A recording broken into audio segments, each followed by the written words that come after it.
HarperCollins presents The Pact We Made by Layla Alammar, read by Nadia, Albina. Chapter 1. The Marriage Pact.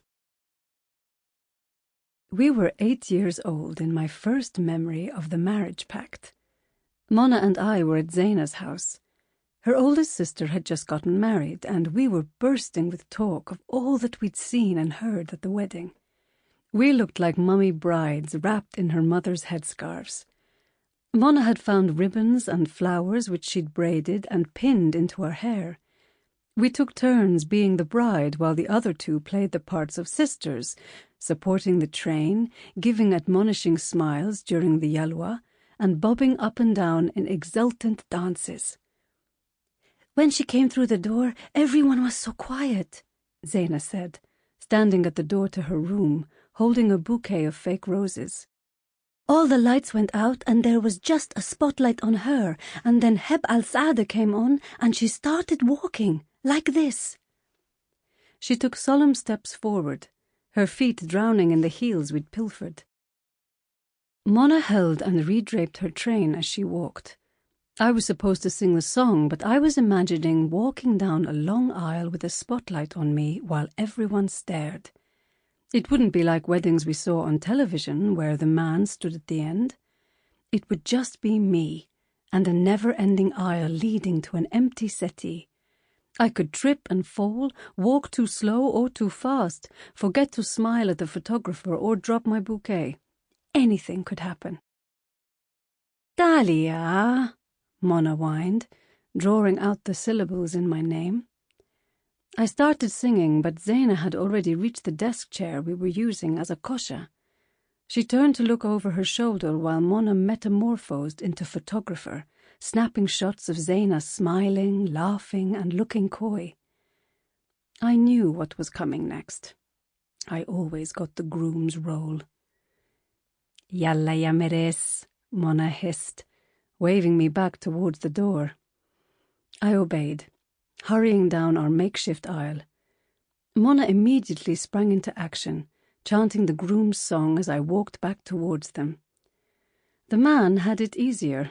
He didn't have to milk the moment. He was encouraged to walk as quickly as possible to his bride.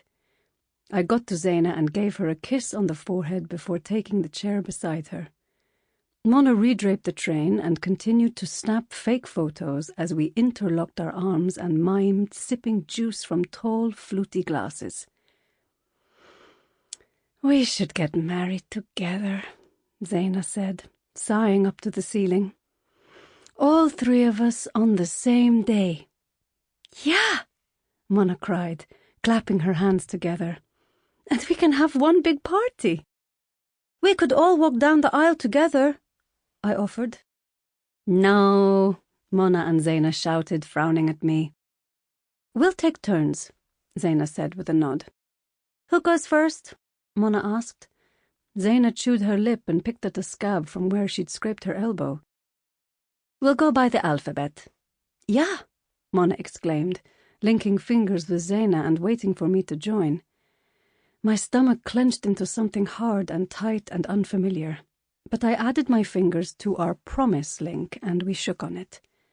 We were terribly young then, and they were only words. The pact changed, evolving as we matured. At 10, we dismissed the alphabet idea as stupid and decided the eldest should go first.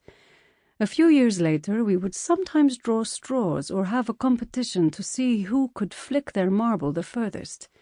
We chose arbitrary ages that seemed far off in some unseeable future, 20, 22, 27.